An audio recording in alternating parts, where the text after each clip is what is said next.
Hoje, no Rio de Janeiro, se realizou um seminário intitulado Soluções para a Amazônia Brasileira, que eu, inclusive, tive a honra de ser convidado para ser o expositor de um dos painéis que era justamente a expressão política na questão da Amazônia. O objetivo desse seminário era apresentar aos participantes sugestões de políticas e estratégias a serem adotadas pelo Poder Nacional com o propósito de implementar ações destinadas à solução da grave problemática existente, considerando os objetivos nacionais permanentes. O objetivo seria, portanto, apresentar essas propostas e ações, e que a duração dos painéis variável e começou às 9 horas da manhã e se encerrou às 12 horas e 35 minutos. Tinha como painéis, primeiro, a visão internacional, de responsabilidade do embaixador Marcos Henrique Camilo Cortes.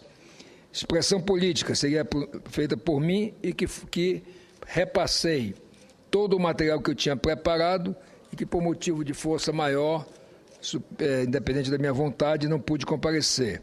Mas repassei para o seminário o material que preparei para fazer essa palestra.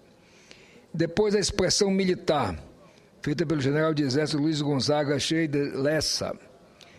E depois os debates e, por fim, o encerramento.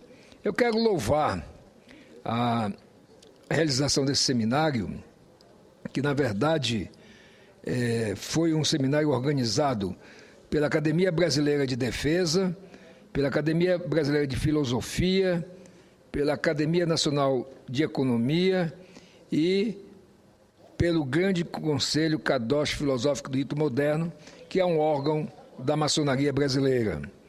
Então, eu quero cumprimentar os idealizadores, os patrocinadores deste evento, dizer a Vossa Excelência, senador Paim, que, como presidente da Subcomissão Permanente da Amazônia, fico muito feliz quando iniciativas como essa são tomadas no sentido de analisar a problemática da Amazônia e, principalmente, quando tem por objetivo buscar soluções permanentes para a Amazônia. Porque eu tenho dito, e inclusive conseguimos aprovar na Subcomissão Permanente da Amazônia e da Faixa de Fronteira, um projeto de lei que cuida justamente da implantação de uma política nacional para a Amazônia e para a faixa de fronteira. Uma política nacional que seja uma política de Estado e não uma política do governo A ou do governo B. Porque, ao longo do tempo, e olhe, senador Paim, eu falo como um amazônida, um homem que, portanto, já tem mais de 6 décadas de Amazônia, conheço, portanto, a Amazônia não por ouvir dizer, não por palestras, não por seminários ou por filmes, mas por ter nascido, vivenciado os problemas da Amazônia e por acompanhar de perto a questão da nossa querida Amazônia e também da faixa de fronteira. Aliás, faixa de fronteira que na sua maior parte está na Amazônia, mas que se estende até o Mato Grosso do Sul, ou até o Rio Grande do Sul. Então, eu quero fazer esse registro e dizer que, na minha palestra, eu justamente abordaria, mas terminei, digamos, abordando indiretamente alguns pontos, como, por exemplo, falei da área da Amazônia, que é uma área de 5 milhões de quilômetros quadrados, representa quase a metade das florestas tropicais do mundo, possui mais de 25 milhões de habitantes e ocupa 60% do território nacional. Estende-se por 9 estados e faz fronteira com 7 países. A Amazônia faz fronteira com 7 países e possui 25 mil quilômetros de rios navegáveis, embora tenham regiões que não têm rios navegáveis, como é o caso do meu estado de Roraima. O gigantismo dos números são diretamente proporcionais à complexidade da região, como meio ambiente, segurança, defesa, desenvolvimento.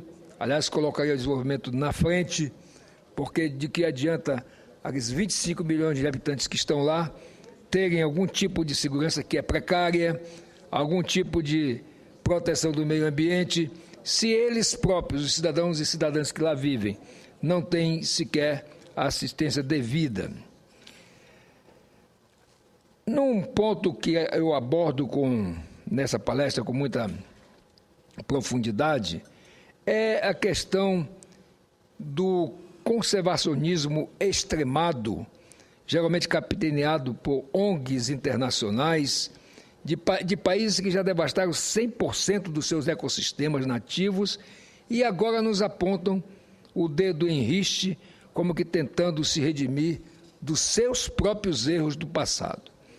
Aponta-se para a devastação da Amazônia, e eu quero botar essa palavra devastação entre aspas, comparando-a com o Holocausto, com o apartheid sul-americano, chamando-a de maior tragédia da história, esquecendo de toda a noção de proporção e até mesmo desmerecendo a terrível tragédia humana que representa.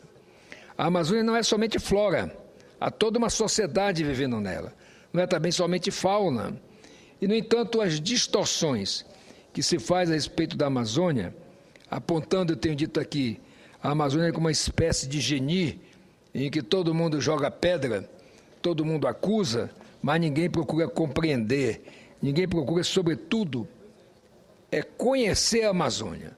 Nós temos muitos amazonófilos neste país, mas amazonófilos que vivem em Ipanema, que vivem na Avenida Paulista, que vivem até no exterior e que querem nos dar lições de como cuidar da Amazônia.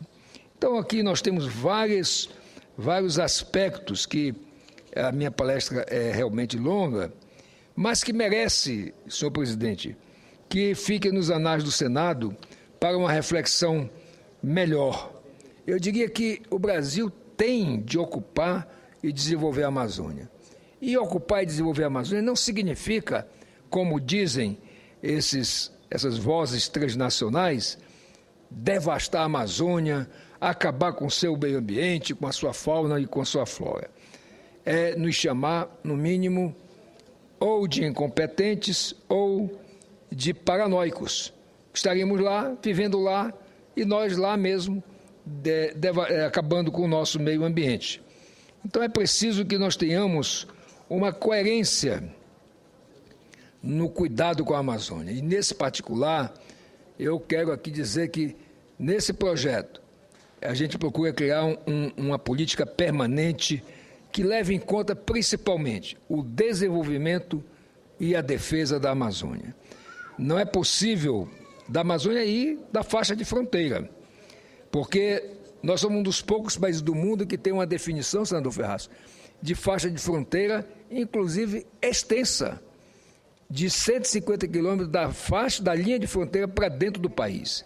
Um estado como o meu, praticamente, está todo compreendido na chamada faixa de fronteira. E, no entanto, não existe nenhuma política adequada para que, de fato, a população que vive lá, tenha saúde, educação, transportes, moradia, condições de produzir e, portanto, subsistir num meio ambiente, num ecossistema. E, aliás, a Amazônia não é um ecossistema só.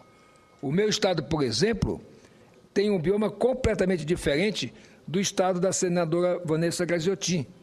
Lá no meu estado nós temos campos naturais, que nós chamamos de lavrados, que é uma mistura aí dos cerrados do centro-oeste com os pampas gaúchos.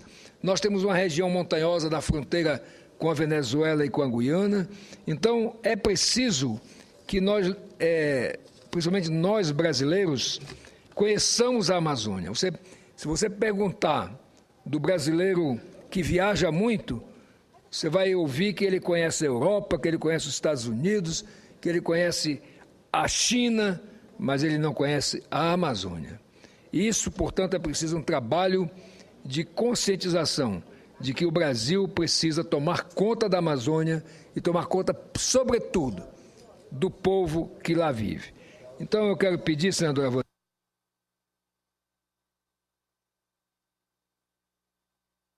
Vanessa, que Vossa Excelência autorize a transcrição na íntegra deste material da palestra que eu faria hoje, nesse seminário lá no Rio de Janeiro, ao tempo em que parabenizo os idealizadores, os patrocinadores e os participantes deste grande seminário que procura, de fato, com um olhar nacionalista, cuidar de problemas que não dizem respeito só à Amazônia, dizem respeito ao Brasil. Quando se vê essa guerra do tráfico lá no Rio de Janeiro, é preciso primeiro pensar o seguinte: a droga não é plantada no Brasil. A arma de última geração que o traficante usa não é produzida no Brasil. E entra por onde? Entra pelas nossas fronteiras da Amazônia, pelas nossas fronteiras desguarnecidas, e desguarnecidas porque não se dá condição nem às Forças Armadas, nem à Polícia Federal, nem à Polícia Rodoviária Federal e nem às polícias estaduais de cuidar bem das nossas fronteiras. Portanto, encerro reiterando, senadora Vanessa, o pedido de autorização para a transcrição da matéria que aqui me referi.